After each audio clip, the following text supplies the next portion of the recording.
హరి ఓం శ్రీ గురుభ్యో నమ పరమగురుభ్యో నమ శ్రీమదానందతీర్థ భగవత్పాదాచార్య గురుభ్యో నమ నరసింహోఖిలజ్ఞానమతధ్వాంతదివాకర జయత్యమిత సద్జ్ఞాన సుఖశక్తిపయోనిధి కళ్యాణద్భుతగాత్రాయ కామితార్థప్రదాయినే శ్రీమద్వెంకటనాథాయ శ్రీనివాసాయ తే నమః.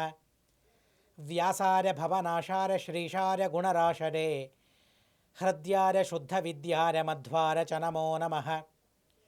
నౌమిన్యార్య సుధాదికర్జర మునీన్ శ్రీపాదరత్సన్మణీన్ వ్యాసార్యాన్ వివిధాగమబ్ధి విహరాన్ శ్రీవాదిరాజానపి వందే హంసవరాన్ రఘూత్తమ గురూన్ వైదగ్ధ్యవారాం నిధీన్ శ్రీ సత్యవ్రత రాఘవేంద్ర మునిపాన్ సద్బోధ సధ్యానపాన్ సత్యాభిజ్ఞకరాబ్జోత్థాన్ పంచాశద్వర్షపూజకాన్ సత్యప్రమోదతీర్థార్యాన్ నౌమిన్యార్య సుధారతాన్ శాస్త్రేషు పారదర్శ్వానం శాస్త్రజ్ఞేషు చ వత్సలం దీనభక్తోద్ధారకరం సత్యాత్మానం గురుం భజే. విద్యాపీఠ విధాతారం విద్యావారిధి చందిరం విద్యార్థివత్సలం వందే మహామహిమ సద్గురుం. నారాయణార్య పరిపూర్ణ గుణర్ణవార్య విశ్వోదర స్థితిలయోన్నియతిప్రదాయ జ్ఞానప్రదాయ విబుధాసుర సౌఖ్య దుఃఖ సత్కారణార్య వితతాయ నమో నమస్తే. నారాయణం నమస్కృత్య నరం చైవ నరోత్తమం దేవీం సరస్వతీం వ్యాసం తతో జరముదీరయేత్. నారాయణం సురగురుం జగదేకనాథం భక్తప్రియం సకలలోక నమస్కృతం చ త్రైగుణ్యవర్జితమజం విభుమాద్యమీశం వందే భవఘ్నం అమరాసురసిద్ధవంద్యం. నమో ధర్మాయ మహతే నమః కృష్ణాయ వేధసే బ్రాహ్మణేభ్యో నమస్కృత్య ధర్మాన్ వక్ష్యామి శాశ్వతాన్. ఓం నమో భగవతే వాసుదేవాయ ఓం నమః పితామహాయ ఓం నమః ప్రజాపతిభ్యః ఓం నమః కృష్ణద్వైపాయనాయ ఓం నమః సర్వవిఘ్నవినాయకేభ్యః. స్వస్త్యస్తు హరి ఓం హరి ఓం హరి ఓం. నిన్న మనం అతి అపురూపమైన ఒక విషయాన్ని తెలుసుకున్నాం. స్వామీజీ వారు భద్రావతిలో ఒక విషయాన్ని చెప్పారు, ఇతిహాస సంశోధనం జరగాలి అని. ముఖ్య ప్రాణాంతర్గత భారతీరమణ ముఖ్య ప్రాణాంతర్గత విష్ణు ప్రేరణర విష్ణు ప్రీత్యర్థం అని మనం ఎందుకంటాం అనే ఒక విషయాన్ని ఇతిహాసం ద్వారా మనం ఇప్పుడు తెలుసుకున్నాం. భీమసేన నియోగాత్తే హంతాహం కరణమాహవే అర్జున ప్రతిజానీతే భీమస్య ప్రియకామ్యయ. భీమసేన దేవుల వారి ప్రేరణ వల్ల, భీమసేన దేవుల వారి ప్రీత్యర్థం కర్ణ సంహార ప్రతిజ్ఞను నేను చేస్తూ ఉన్నానని అర్జునుడు చేయడం ద్వారా సంకల్పంలో ఆ ముఖ్యప్రాణుని ప్రేరణ, ముఖ్యప్రాణుని ప్రేమను కూడా మనం అనుసంధానం చేసుకోవాలి అనేది ఇతిహాసం ద్వారా మనకు తెలుస్తూ ఉంది. కనుక ఎంత గొప్పగా దాన్ని ఆ సంకల్పంలో పొందుపరిచారో, ఏదో ప్రమాణం లేక పొందుపరిచారని కాదు, చాలా ప్రమాణాలు ఉన్నాయి. ముఖ్య ప్రాణదేవుల వారే కర్మాభిమాని, కర్మలను చేయించేవారు. కనుక చేయించేవారు అన్న తరువాత వారి ప్రేరణ ఉండదా? మన కర్మలన్నీ వారి ద్వారే అన్న తరువాత వారి ప్రీతిని కోరుకోవడం తప్ప, కోరుకోకపోవడం తప్పు. కనుక అర్జునుడు చాలా గొప్ప సంకల్పాన్ని మనకు చెప్పాడు. అలాంటి ఇతిహాసం చాలా గొప్పగా మనకు తెలిసింది, మహాభారతంలో తెలుపబడింది. తరువాత పాండవులందరూ కూడా ధృతరాష్ట్రుని దగ్గరికి వెళ్ళారు. వెళ్ళి ఇక అందరి అనుమతిని తీసుకుంటూ ఉన్నారు. వృద్ధం పితామహం భీష్మాచార్యుల వారు, అలాగే సోమదత్త, బాల్హీక, ద్రోణ, కృపాచార్య, అశ్వత్థామ, విదుర, ధృతరాష్ట్ర, ధార్తరాష్ట్రులందరి అనుమతిని తీసుకుంటూ ఉన్నాడంట మహానుభావుడు ధర్మరాజు. అలాగే యుయుత్సు, సంజయ, వికరణ, సభాసదుల అనుమతిని తీసుకున్నాడు. గాంధారి దగ్గరికి వెళ్ళాడు. అమ్మ దగ్గరికి వెళ్ళారు, కుంతీదేవి దగ్గరికి వెళ్ళారు. చివరికి సర్వానామంత్ర గచ్చామి ద్రష్టాస్మి పునరేత్యవః. వెళ్తాను, వెళ్తాను మాత్రమే కాదు, వెళ్ళొస్తాను, మళ్ళీ మిమ్మల్ని చూస్తాను. ఎలాంటి భాష ఉందో చూడండి, ఎలాంటి మాటలు ఉన్నాయో గమనించండి. సర్వానామంత్ర్య గచ్చామి ద్రష్టాస్మి. ఈ చిన్ని మాట మనం పలకడంలో తప్పు లేదు. మనం ఎక్కడికైనా వెళుతూ ఉంటే గచ్చామి ద్రష్టాస్మి ఇలా చెప్పి వెళ్ళిపోవడం. ఏదో ఊరికి వెళుతూ ఉన్నాం, వెళ్ళొస్తాం అని మనం అంటాం, తెలుగులో మనం అంటాం. హోగి బర్తేనే కన్నడలో అంటాం మనం. కానీ సంస్కృతంలో మనం ఎలా చెప్పాలి దీన్ని? మహాభారతంలోనే ఈ చిన్ని మాటను పలకడంలో తప్పు లేదు. మహాభారతంలోని శ్లోకాలను చదవకూడదు, కానీ అందులోని ఈ చిన్ని పదాన్ని ప్రయోగించడంలో అసలు అందరికీ అధికారం ఉంది. ఏమనాలి? గచ్చామి ద్రష్టాస్మి. మనం తిరుమలకు వెళుతూ ఉంటే, కొండకు వెళుతూ ఉంటే, తిరిగి వస్తూ ఉన్నప్పుడు పునర్దర్శన ప్రాప్తిరస్తు అని వ్రాసి ఉంటారు. దాన్ని మనం గమనిస్తాం. మహాభారతంలోని మాటలు అవన్నీ కూడా. మహాభారతంలో ధర్మరాజు వీరందరి దగ్గరికి వెళ్ళి వారి అనుమతిని తీసుకుని వారి ఆశీర్వాదాన్ని సంపాదించుకుని తనేమంటాడో గమనించండి. గచ్చామి ద్రష్టాస్మి. దుశ్శాసనుడు ఏమన్నాడు? ఇక వెళతారు పాండవులు, తిరిగి రాలేరు, నరకంలో పడిపోతారు వాళ్ళు, దుఃఖంలో కూరుకుపోతారు వాళ్ళు, అసలు తిరిగి రావడం వారి వల్ల సాధ్యం కాదు అని దుష్టుడైన దుశ్శాసనుడు అంటే, ధర్మాత్ముడైన ధర్మరాజు అంటూ ఉన్నాడు. గచ్చామి ద్రష్టాస్మి, మళ్ళీ మిమ్మల్ని చూస్తాను. తల్లిని చూడడం, పెద్దల్ని చూడడం, ఇది కూడా ఒక పుణ్యమైన కార్యమే. మనం తీర్థయాత్రలకు వెళతాం, అక్కడ ఉన్న ప్రతిమల్ని మనం చూస్తాం. ఆ చూడడం వల్ల పుణ్యం సంపాదితమయ్యింది అని మనం అనుకుంటాం. కానీ తల్లిదండ్రుల్ని చూడడం వల్ల ఎంత పుణ్యం వస్తుందో, దానివల్ల అత్యధికమైన పుణ్యం వస్తుంది. మనం పొద్దున మేలుకున్న తరువాత మొట్టమొదట తండ్రి, తల్లి వారిని చూడాలి, పెద్దల్ని మనం చూడాలి. అలా చూడడం వల్ల ఆయుష్ దీర్ఘమవుతుంది, పుణ్యం లభిస్తుంది దానివల్ల. కనుక ద్రష్టాస్మి, వెళ్ళడం మాత్రమే కాదు, వచ్చి మిమ్మల్ని దర్శనం చేసుకుంటాను మళ్ళీ అన్నాడు. అవోచుస్తం హర్యాసన్నాయుధిష్ఠిరం మనోభిరేవ కళ్యాణం దధ్యుస్తే తస్య ధీమతః. ఇలా వెళ్ళొస్తాను, వెళ్ళి మళ్ళీ వచ్చి మిమ్మల్ని చూస్తాను అని అన్న తరువాత తనను ఆశీర్వదించడం కూడా ఎవరికి కావడం లేదు. సిగ్గు అందరికీ. మహాభారతం చెబుతూ ఉంది, హ్రియా ఆసన్నాహ యుధిష్ఠిరం. సిగ్గు వారందరికీ. దుర్యోధనుని ముందు ఎలా మాట్లాడాలి? అదేం దుర్యోధనుడు మాయం చేశాడో తెలియదు, కానీ భీష్మాదులందరూ ఆ సిగ్గులో పడిపోయారు.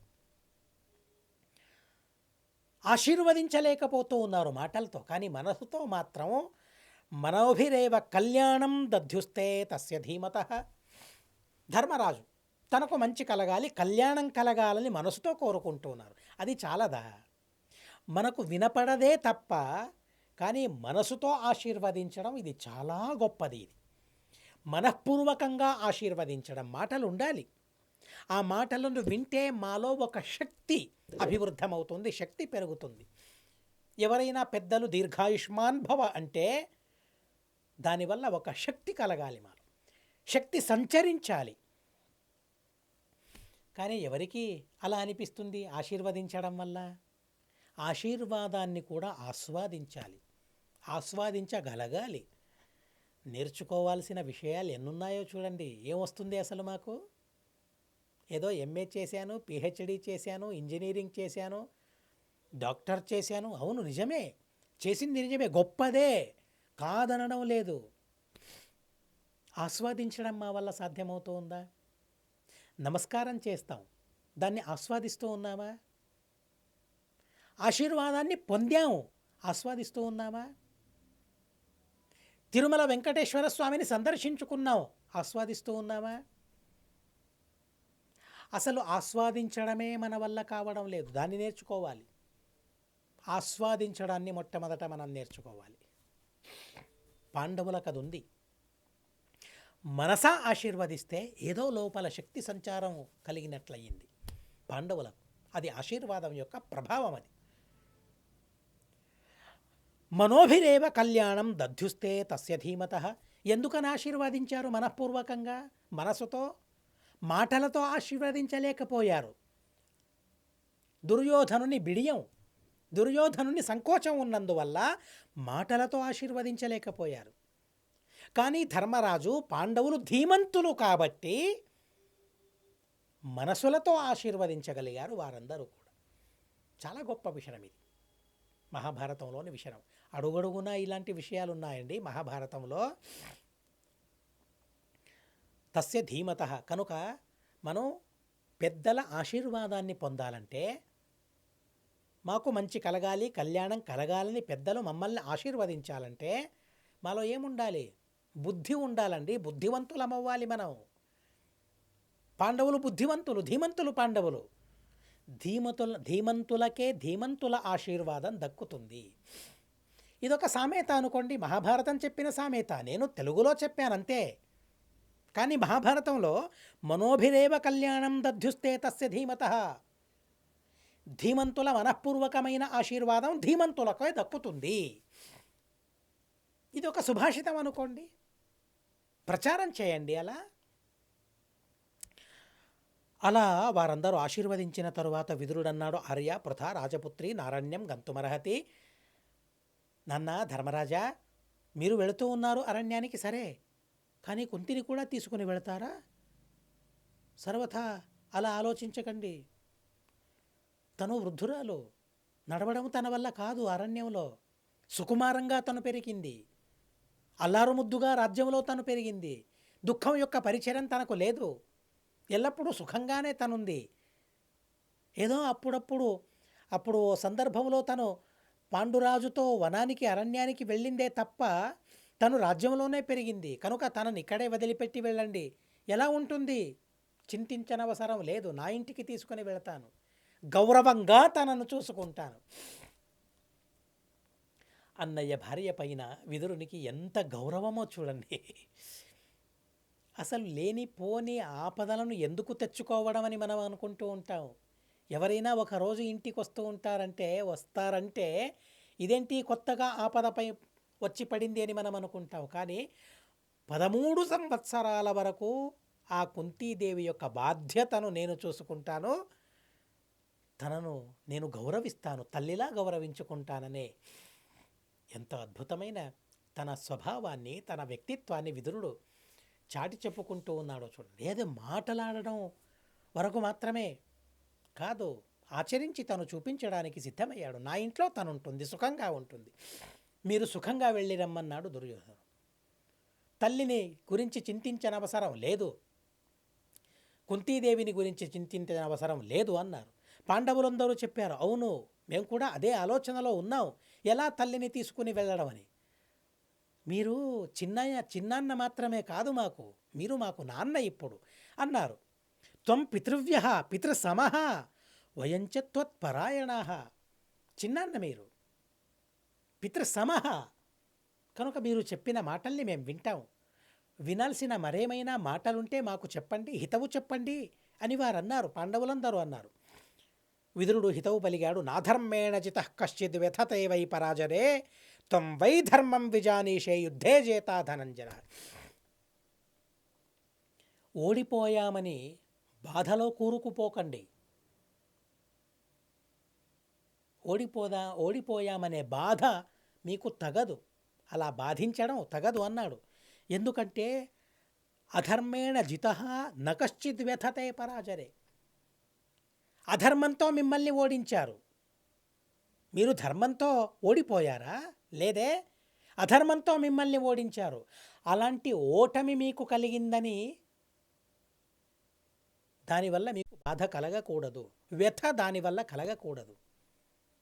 ధర్మంతో ఎవరైనా మిమ్మల్ని గెలిచినట్లయితే అప్పుడు మీరు అప్పుడు కూడా వ్యథకు లోనవసరం లేదు,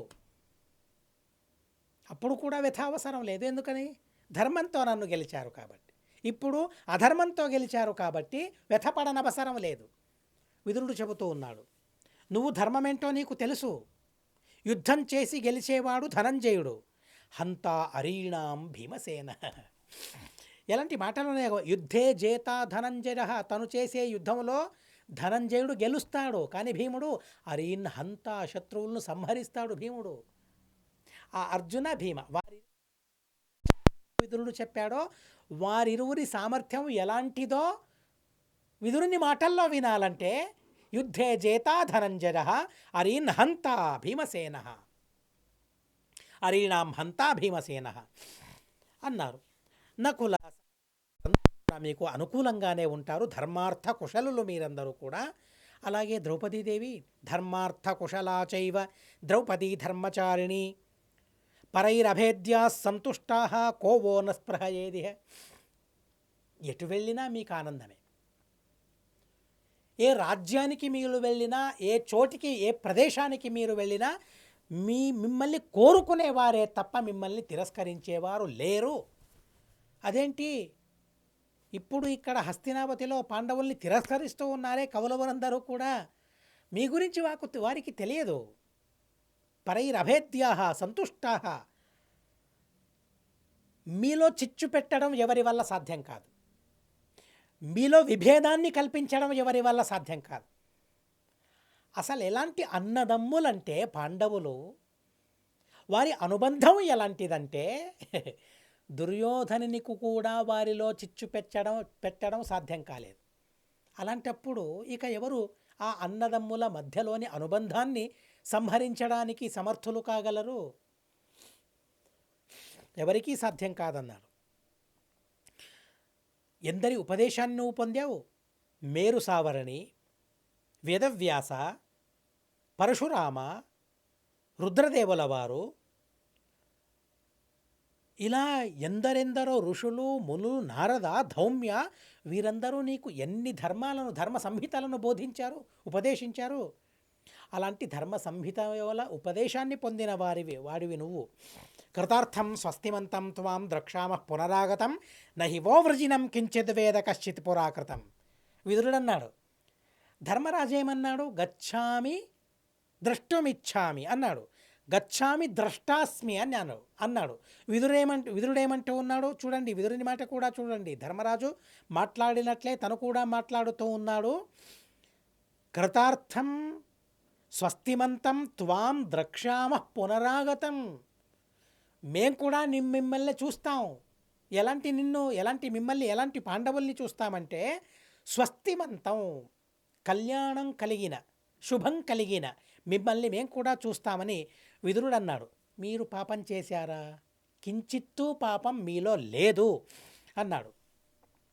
ఇలా విదురుడు అన్న తరువాత పాండవులందరూ కూడా భీష్మాచార్యుల వారికి, ద్రోణాచార్యుల వారికి నమస్కరించి నగరం నుండి వెళ్ళిపోవడానికి ప్రారంభిస్తూ ఉన్నారు. వైశంపాయనుల వారు చెబుతూ ఉన్నారు. తతస్సంప్రస్థితే తత్ర ధర్మరాజే తదా నృప జనాః సమంతా ద్రష్టుం తం సమాహారురుహాతురాః. పాండవులందరూ వనవాసానికి వెళుతూ ఉన్నారనే వార్త చిచ్చులా ప్రచారం జరిగింది, వ్యాపించింది అక్కడ హస్తినావతిలో. యద్యపి ఆ సందర్భంలో హస్తినావతికి పాండవులు రాజులు కాదు, అయినా కూడా హస్తినావతిలో ఉన్న ప్రతి ఒక్క మనిషి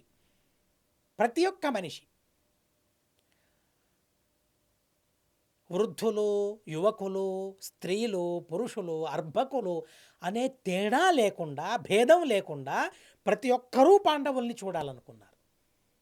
చూడ్డానికి చెట్లనెక్కారు, మెట్లనెక్కారు, భవనాలనెక్కారు.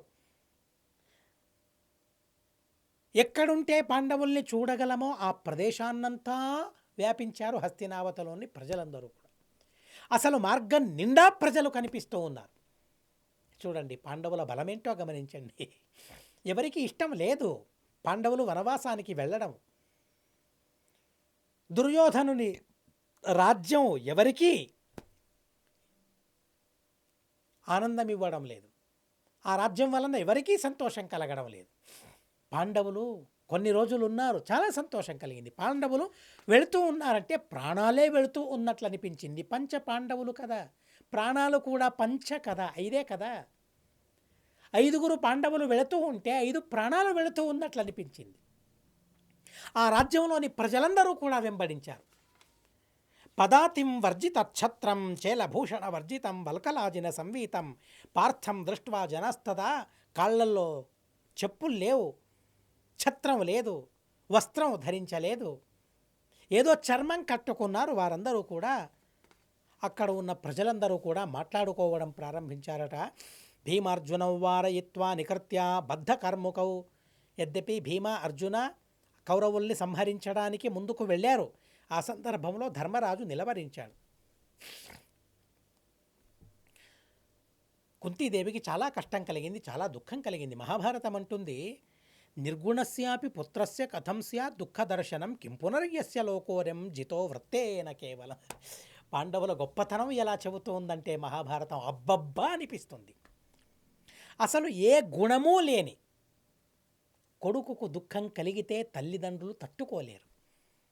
తల్లిదండ్రుల గొప్పతనం ఎంతగా మహాభారతం చెబుతుందో చూడండి. యద్యపి గుణం లేదు, మాటలు వినరు, అస్సలు మాటలు వినరు. అయినా కూడా తన కొడుకుకు కష్టం కలిగితే తల్లిదండ్రుల కళ్ళల్లో నీళ్ళొస్తాయి. అలాంటప్పుడు తమ వృత్తంతో, తమ చారిత్ర్యంతో, తమలోని మంచితనంతో ప్రపంచాన్నే గెలిచారే పాండవులు. అలాంటి పాండవులు వనానికి వెళుతూ ఉంటే, అలాంటి పాండవులకు దుఃఖం కలుగుతూ ఉంటే, కష్టం కలుగుతూ ఉంటే ఆ తల్లి తల్లడిల్లిపోయింది కుంతీదేవి. మహాభారతం ఎంత చక్కగా చెప్పిందో కదండి. మరోసారి శ్లోకం చదువుతాను వినండి. నిర్గుణస్యాపి పుత్రస్య కథం స్యాత్ దుఃఖ దర్శనం కిం పునర్యస్య లోకోయం జితో వృత్తేన కేవలం. తమలోని చారిత్ర్యంతో ఈ ప్రపంచాన్ని గెలిచారే తప్ప డబ్బుతో కాదు.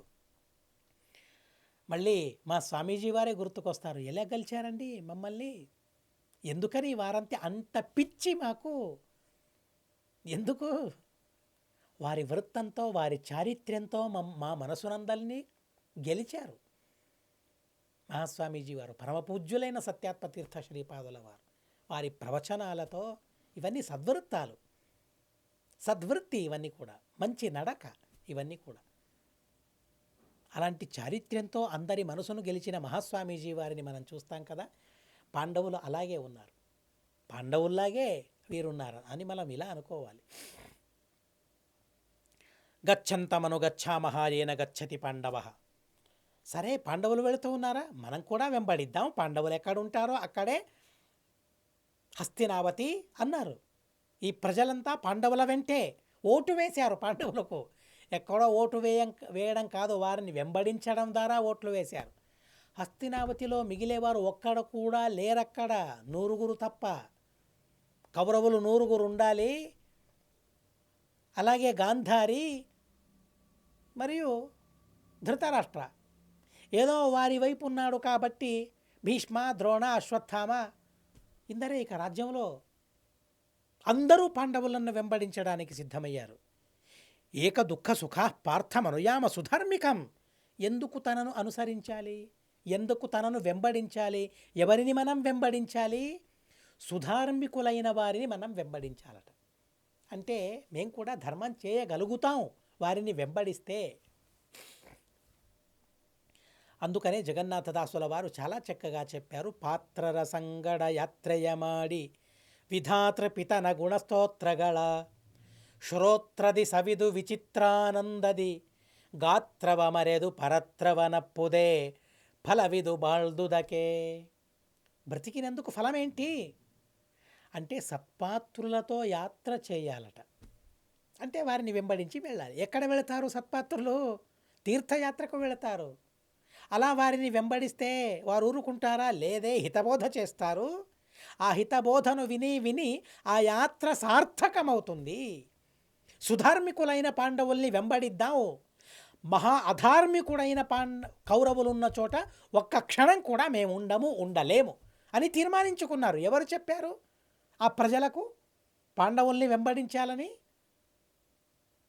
అక్కడ రాజ్యాన్ని పరిపాలించారా? లేదే. కానీ ఒకే ఒక మాట, సుధార్మికం. మమ్మల్ని తను పాలించలేడు, అయినా కూడా తనే పరిపాలిస్తూ ఉన్నాడు. ఆ పాండవుల గుణగణాలే మమ్మల్ని పరిపాలిస్తూ ఉన్నాయే తప్ప దుర్యోధనుడు నేను రాజనుకున్నాడేమో, కానీ ప్రజలు ఒప్పుకోలేదు దాన్ని. వెంబడించడానికి సిద్ధమయ్యారు. అస్మత్యక్తాని వేష్పాని సౌబల ప్రతిపద్యత.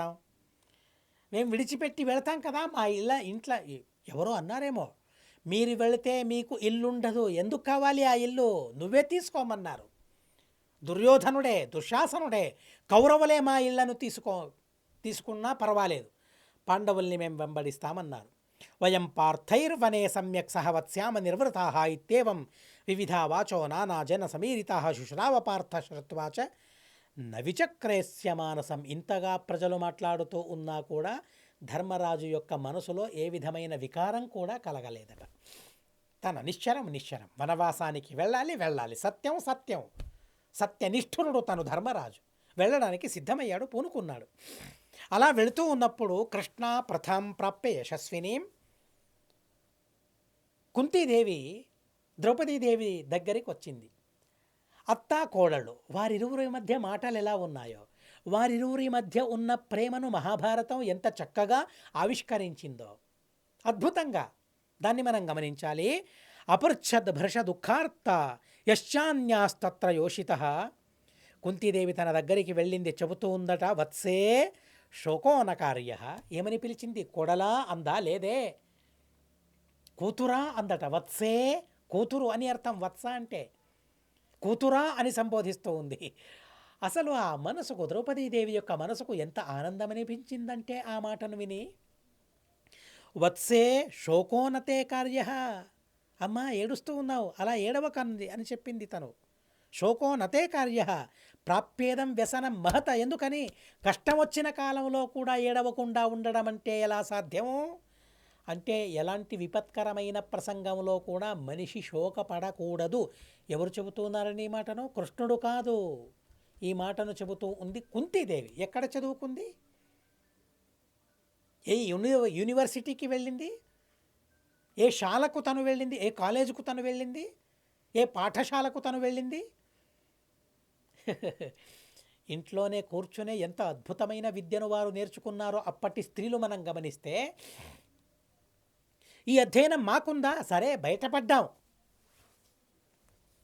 ఇంటి నుండి బయటికి వెళ్ళాం, అన్ని రంగాల్లో ఆరితేరాం, కానీ మన మనసులోని విషయాలు, మనసులో ఉండాల్సిన విషయాలు ఉన్నాయా? మనసుకు కావలసిన విషయం, డబ్బును సంపాదిస్తూ ఉన్నావు, డబ్బును సంపాదించడం గొప్పదా, మనసును గొప్పగా మార్చుకోవడం గొప్పదా? కుంతీదేవి ఎంత చక్కగా తను చెబుతూ ఉందంటే, ఇలాంటి వ్యసనములో, కష్టకాలంలో శోకించకూడదమ్మా.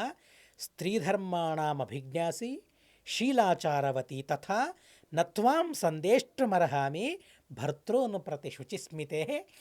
శుద్ధమైన స్మయం, శుద్ధమైన మందహాసం నీకు ఆభరణం, నీకు అలంకారం. నీ ఆభరణాలను, అలంకారాలను దుర్యోధనులు తీసుకున్నారేమో, నువ్వు విడిచిపెట్టావేమో. వనవాసానికి వెళుతూ ఉన్నావు కదా, ఆభరణాలను విడిచిపెట్టావేమో, కానీ నీ మొహంలో నవ్వుందే, ఆ నవ్వు కన్నా గొప్ప ఆభరణం ఏదైనా ఉండగలదా? ఉంటుందా? ఆలోచించగలమా? ఒక్క నవ్వు నవ్వితే సంతోషంగా, శుద్ధమైన నవ్వు, పరిశుద్ధమైన నవ్వు, ఆ నవ్వు మొహానికి ఎంత అందం పెంచుతుందో, మొహంలో అంత అందం పెంచగల ఆభరణం, అలంకారం ప్రపంచంలో, లోకంలో ఏదైనా ఉందా? ఆ నవ్వుకు వెల కట్టగలమా?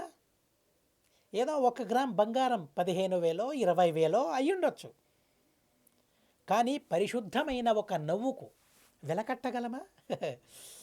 అలాంటి ఆభరణం ఉందండి. అలా నవ్వగలమా మనం? బయటికి వెళ్ళాం సరే, బంధనాన్ని తెంచుకొని బయటికి వెళ్ళాం సరే, కానీ అలాంటి పరిశుద్ధమైన నవ్వును సంపాదించుకోగలుగుతూ ఉన్నామా? పరిశుద్ధమైన మనసును సంపాదించుకోగలుగుతూ ఉన్నామా? ద్రౌపదీదేవిలోని ఆ పరిశుద్ధమైన నవ్వు, ఆభరణం, దాన్ని పసిగట్టింది కుంతీదేవి. ఒక అత్త చెబుతోంది, అమ్మా నువ్వు శుచిస్మితే, నవ్వితే చాలా బాగుంటావు నువ్వు. శుచి, శుద్ధమైన స్మిత, నవ్వు, నవ్వితే చాలా బాగుంటావు నువ్వు. అసలు నువ్వు నీ నవ్వుకే మారుపోవాలి, అలాంటి నవ్వు నీది. ఇలాంటి నవ్వు నీకుందంటే శోకించడం తరమా? శోకించవచ్చా? అసలు శోకం వల్ల ఏం జరుగుతుంది అసలు? చాలా చక్కగా తను బోధిస్తుంది. నీకు చెప్పేంత గొప్పదాన్ని నేను కాను. ఎందుకంటే నీకన్నీ తెలుసు. స్త్రీ ధర్మాణం అభిజ్ఞాసి. స్త్రీ ధర్మాలేంటో నీకు తెలుసు. నత్వాం సందేష్టుం అర్హామి. నీకు సందేశం ఇవ్వగల గొప్పతనం నాలో లేదు. నిన్ను చూసే నేను నేర్చుకుంటూ ఉంటాను. ఎప్పుడు? నీకు చెప్పేంత పెద్దదాన్ని నేను కాదు, ఏదో వయసులో పెద్దదాన్ని. చూడండి ద్రౌపది గురించి ఎంత చక్కగా తను తెలుసుకుందాం. అయినా కూడా నేను చెబుతూ ఉన్నాను, సాధ్వీ గుణ సమాపన్న భూషితం తే కులద్వయం. నీవు రెండు కులానికి ఆభరణం, భూషితం. నీ వల్ల రెండు కులాలు విభూషితమయ్యాయి. ఇటు మెట్టినిల్లు, అటు పుట్టినిల్లు. రెండు కులాలు నీ వల్ల పరిభూషితమయ్యాయి, శోభితమయ్యాయి. కనుక నీకేంటి నేను చెప్పేది?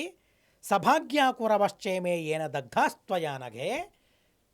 నువ్వు వీరిని చంపలేదు, అది వారి సౌభాగ్యం. అది అంటే అలాంటి సామర్థ్యం నీలో ఉంది, కానీ నువ్వు చేయాలి అనుకోలేదు. గురుధర్మాభిగుప్తాచ శ్రేయ క్షిప్రమవాప్స్యసి సహదేవశ్చ మే పుత్ర సదావేక్షో వనే వసన్. నా కొడుకు సహదేవుడు, తనకేం తెలియదు, తనను చక్కగా చూసుకోవాలి, ఇలాంటి కష్టాన్ని సహించుకోగల సామర్థ్యం తనకు లేదు అని చెప్పిన తరువాత అలాగే అని తనని వెళ్ళడానికి తను సిద్ధమయ్యింది. కుంతీదేవి మళ్ళీ చెబుతోంది, వ్యసనంవ సమభ్యాగాత్ కోజం విధి విపర్యరః.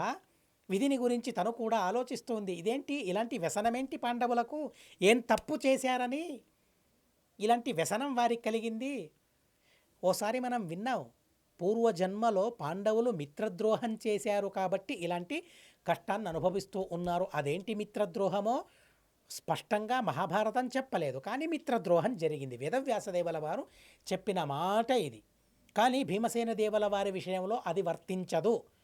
ఎందుకంటే భీమసేన దేవుల వారికి ఏ విధమైన దుఃఖము లేదు, వ్యసనం అనిపించనే లేదు అసలు వారికి. ఆ విషయాన్ని ముందు ముందు మనం స్పష్టంగా తెలుసుకుంటాం. కనుక విధిని తను నిందించింది. ఎంతటి మహానుభావులు! యద్దేవం అహం అజ్ఞాస్యం వనే వాసంహి.